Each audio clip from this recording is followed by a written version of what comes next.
Hi guys, welcome. Today I'm going to be sharing a video on my advice for master teachers. And by master teacher, I mean if you are a teacher of a classroom and you have a student teacher coming in soon, I want to share with you some of my experience from others, or advice that I have asked people to give me. And I want to help you guys out, and let's make this the most successful experience as we can.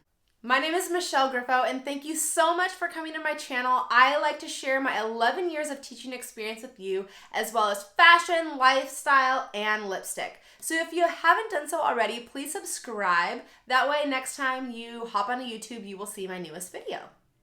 All right, all my advice comes from experience I've had actually being a student teacher, reflecting on my master teacher, talking with peers who have had several student teachers in their classroom, as well as on Instagram. I took a poll and I asked thousands of teachers, hey, what advice would you give to master teachers that are gonna have a apprentice come into their classroom? So I'm kind of taking all of that information and I've broken it up into different categories to hopefully just have this conversation with you of how you can make this an easy and enjoyable experience. So grab your coffee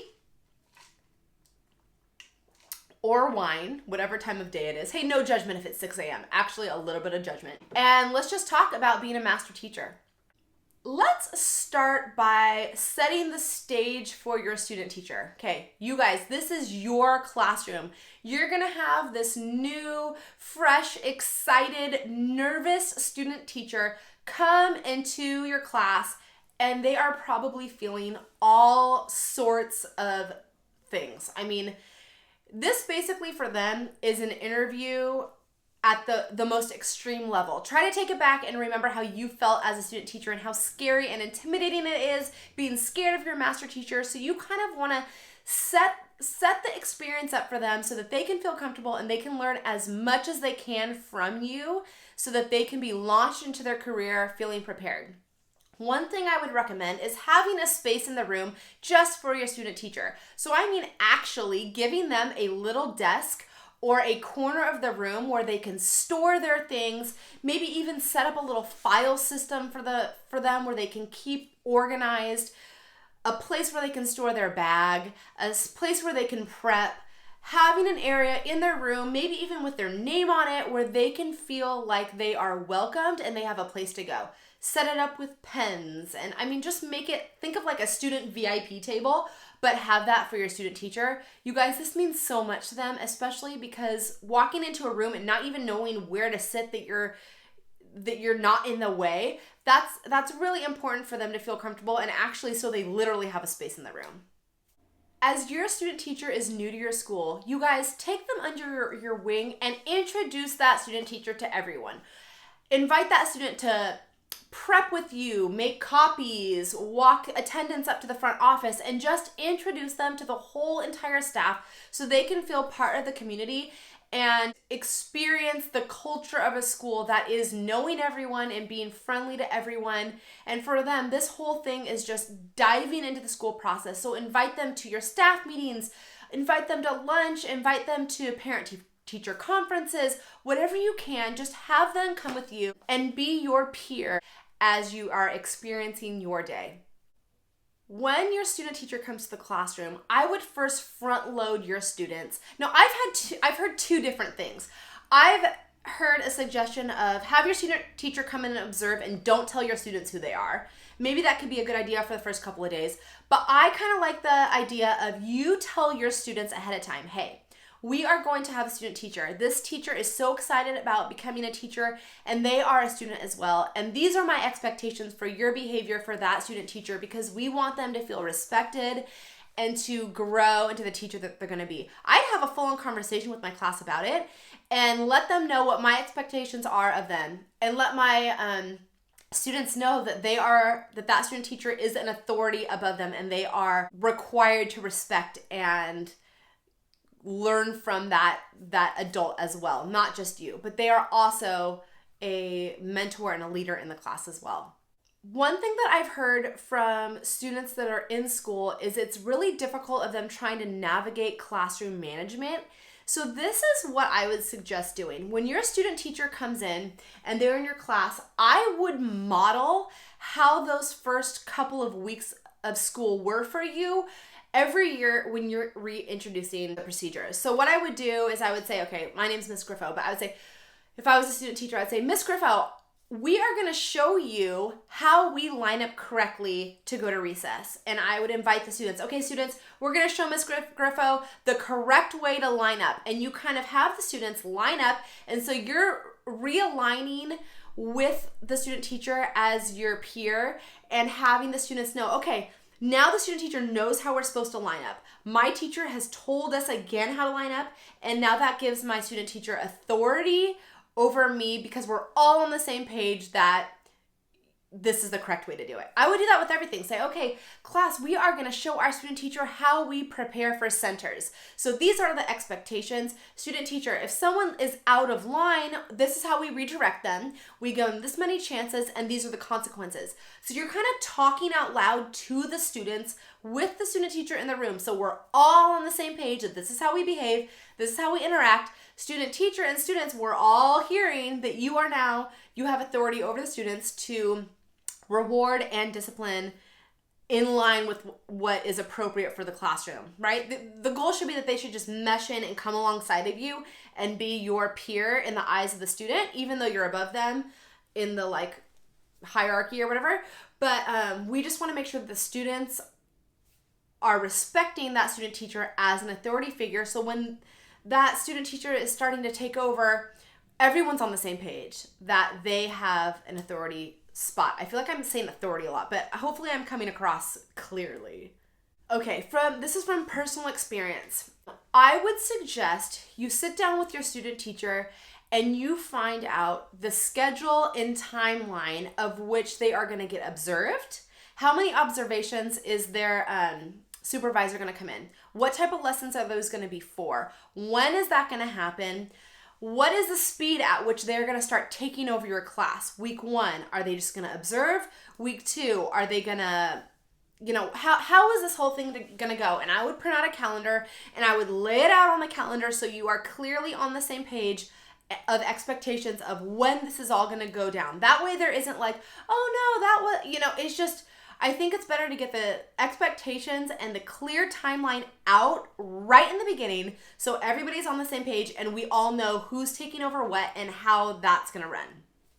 I think that could eliminate a lot of confusion and hopefully squash any awkward conversations of, I thought this was supposed to happen, why aren't you doing that? Well, if you talk about it ahead of time and kind of check in each week, then the schedule should run smoothly.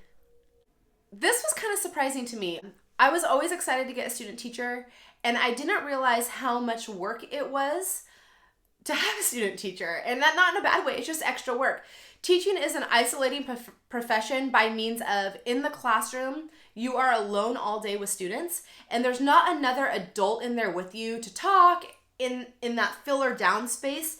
Like, the students are working, you have time to think and prepare and organize in your head in silence. Having another adult in the room takes that away and you're talking all day long. You need to maintain your self-care, whether that be telling your student teacher, hey, during the lunch break from this time to this time, we're just gonna veg out and zone out and I need some self-care. Why don't you work on this? Let your student teacher know what you need as far as a little bit of downtime. You're not, you are the host and you may need to make them feel welcome, but you're not the tour guide 24/7. So try to figure out how you can work that in so you're giving yourself a little bit of break throughout the day.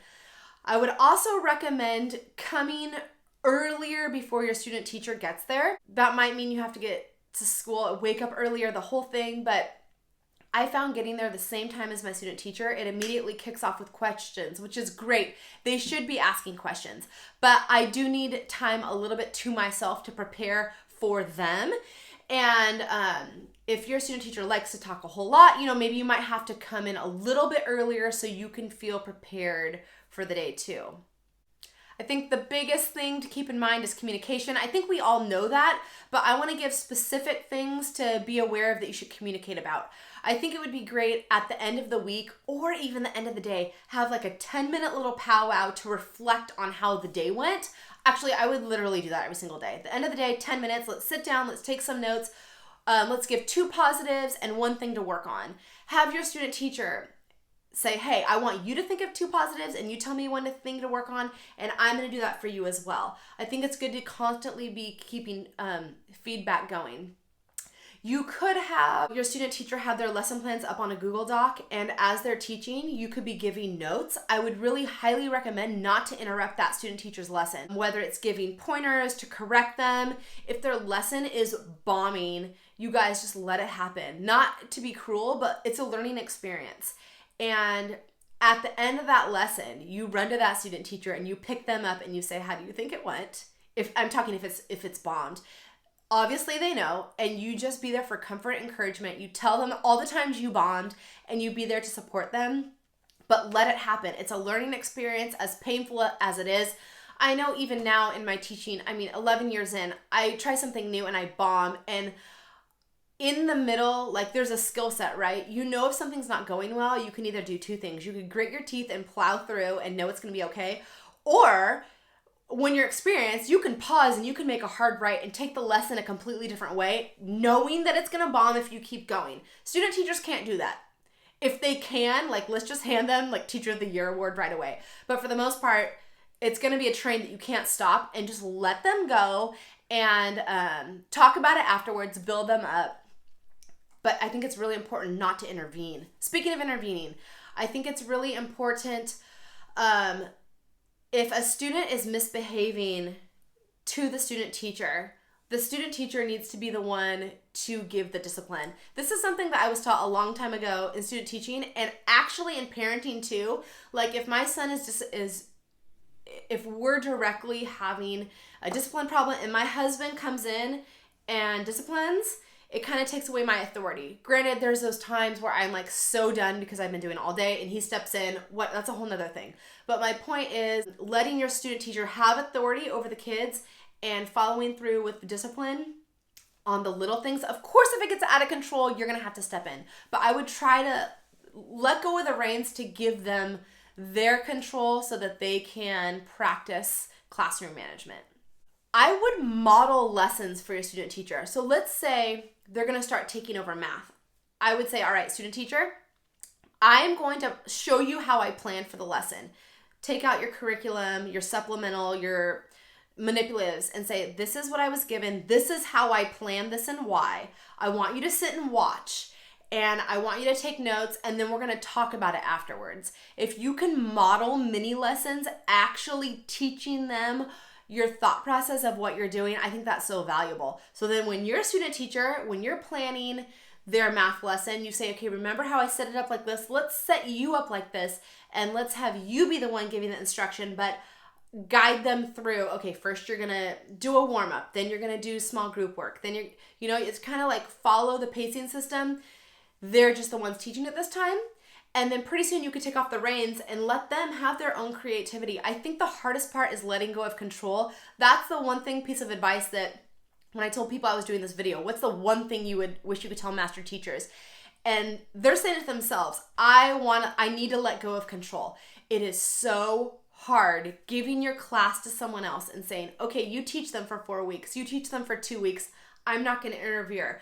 You can guide, you can lesson plan with them, but you gotta let these teachers try, and you gotta give them as much teaching experience as you can. I would also look, okay, if you're planning and you're saying, all right, they're in your class for 6 weeks, but their school only says the last week they teach full time, I would consider like pushing them a little bit. Give them, if they're ready, they're not ever going to be ready, but if they're not drowning, like give them more responsibility, like push them to grow, to have that hands-on experience, because that's what's going to make them ready to be a teacher. Yes, the credential program is amazing, master's, yay, but having that in-class experience with you guiding them is so incredibly valuable. So let go of the reins, give them opportunity to spread their wings and fly while you're actually in there with them, you guys. It is going to launch them into their career ahead of where they could have been if you wouldn't have given them that opportunity. If you guys are struggling with your student teacher, if there are problems, there could be a number of things why it's difficult, I would just talk to them about it. I would just open up a communication and say, hey, I'm having trouble with this. Can we meet in the middle on here? Remember, at the end of the day, this is your classroom. You also have the supervisor as a resource if you're really struggling. But I would just try to keep communication at the forefront, communicate early on. That way it can eliminate any kind of awkwardness or difficulty before it gets out of hand.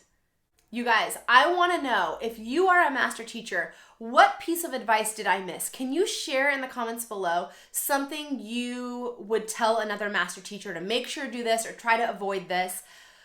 I want my channel to be a place where it can be a resource where if I'm talking on a certain topic, we can all read the comments and learn from it. So please comment below anything that you wish a master teacher would know. Or if you are a student teacher or a new teacher, what do you wish would have happened? Please let me know. Thank you so much for watching my video. Please subscribe if you haven't done already, and I will see you next time.